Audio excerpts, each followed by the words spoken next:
O'rtoqlar, mana bu bahaybat uyga qaranglar. 12 sotixga qurilgan. Ikkita garaj bor. Bitta bu yoqda, bitta bu yoqda. Eshik ochsa bo'ladi, tomlari yopib qo'yilgan. Korobka holatdagi xonadon. Sabzavot mahallada. Masalan, hozir ichkari bilan tanishtirib chiqaman.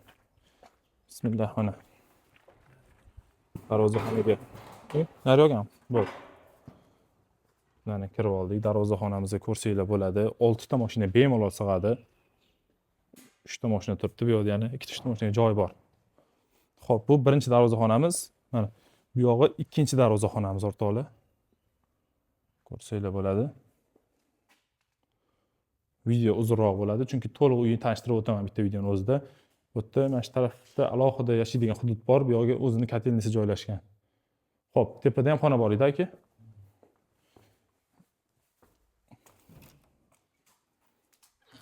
Xo'p, bu yoqda bitta sanuzel bor. Sanuzel ham bor? Bitta sanuzel bor mana o'zini. Hammom tualeti bilan bu yoqda.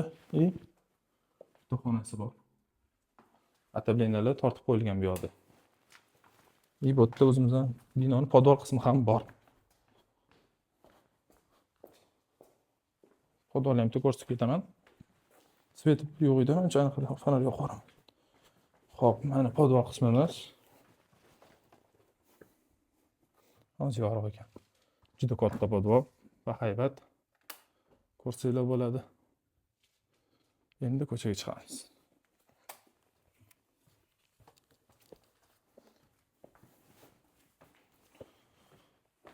Mana altdan darvoza ochish sharoiti ham qilib qo'yilgan.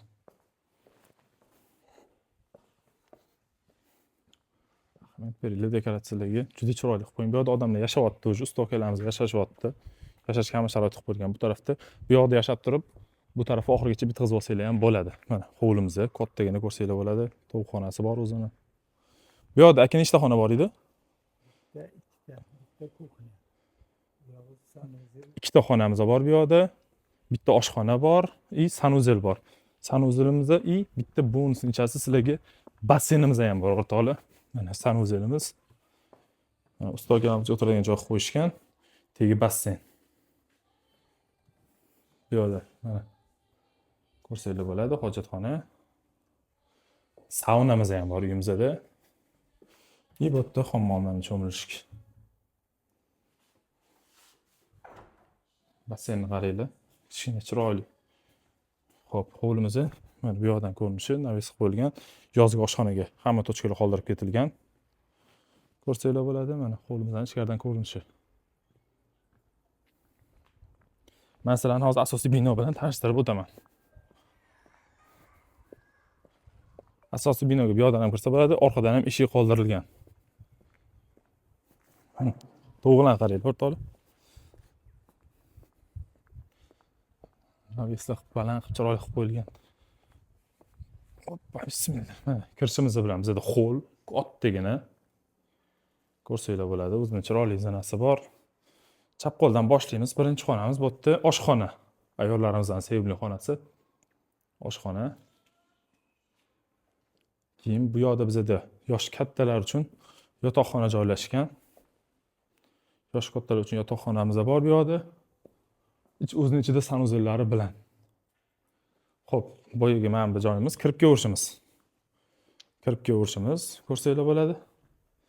Bu yerda ham bitta sanuzel qilib qo'yilgan ofishiga. Bu yoqda mana zal.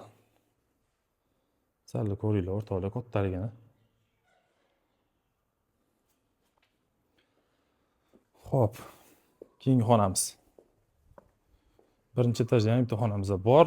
Mana uyi yon tarafidan ham oynasi, podvali ham bor. Bu yerdan podvalga chiqsa bo'ladi, podvalga ko'chadan chiqsa ham bo'ladi. Bu yerda yana bitta xona. Ko'rsanglar bo'ladi. O'zingizning xohishingizga qarab xohlagan xona qilsanglar bo'ladi. Ikkinchi etajga chiqamiz. Aylanma zinalar orqali qaranglar, o'rtoqlar zinani. Uyi o'zligi uchun qurishayotgan bo'lgan, ma'lum bir sabablarga ko'ra sotilyapti. Materialdan hech narsadan umuman pul ayalmagan, patolkadan qaranglar, temirdan qo'yilgan. Juda chidamli qilib. Mana ikkinchi etajga chiqishimiz bilan bitta xo'l. Ko'rsanglar bo'ladi. Ikkinchi etaj uchun umumiy sanuzel bu yerda bizda to'g'rida joylashgan, mana ko'rsanglar bo'ladi. Garderob qo'shatib olsanglar ham bo'ladi. Bu yerda bitta spalni. Bu yoqda yana bitta spalni qilib qo'ysanglar bo'ladi mana. Akamizning planirovkalari sal boshqacharoq bo'lgan menimcha. Ну, o'zingizlarga qarab, didinglarga qarab xonalarni o'zgartirsanglar bo'ladi. Hali korobka holatda bu yoq detskiy dedilar. Detskiy o'zining ichida sanuzellari bilan. Sanuzellar ham kattagina ko'rsanglar bo'ladi mana.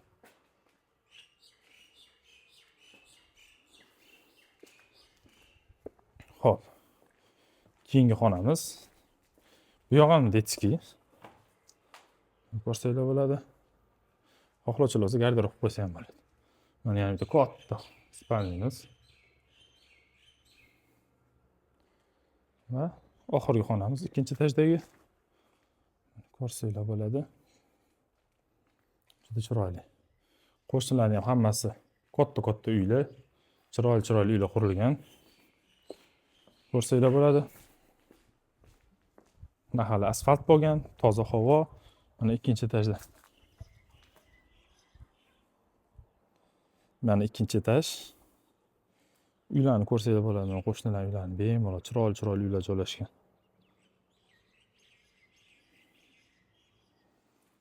Mana tepadan ko'rinish hovlimizning to'pxonalarimiz. O'rtoni naryodagi podvolni ko'rsatdim. Endi bu yoqdagi asosiy binoning tagidagi podvolni ham ko'rsataman sizlarga. Zinadan tushib kelganimizda yonida endi xona bor, yonida zina bor. Mana podvolimiz ham tseli o'rtoqlar, ko'ringlar kengligini. Bu yerda bitta xona bor. Kotelniga moslab qo'yilgan. Xo'p, mana ko'ringlar, keng kattaligini qaranglar o'rtoqlar. Mana basseynga narsalar ham qo'yilgan ekan. Bu yog'imiz ham keng, mana. Sal qorong'iroq bo'lib qoldi. Mana keng podvol, xullas. Kelib ko'rsatamiz agar kimgadir yoqsa.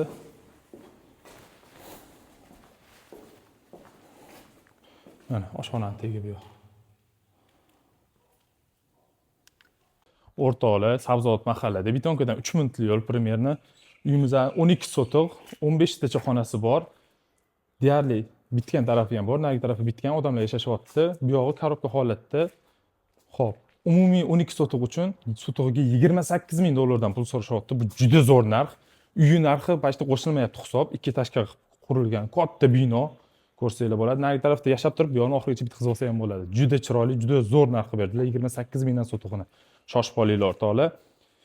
Kimdir shunaqa katta oilali o'rtoqlari bo'ladigan bo'lsa jo'natib qo'ydi. Bemalol sig'adi. Bu yerda 2 ta oila ham o'ynab kulib keng yashashadi. Xudo xolasa, olishsa. Salomat bo'linglar.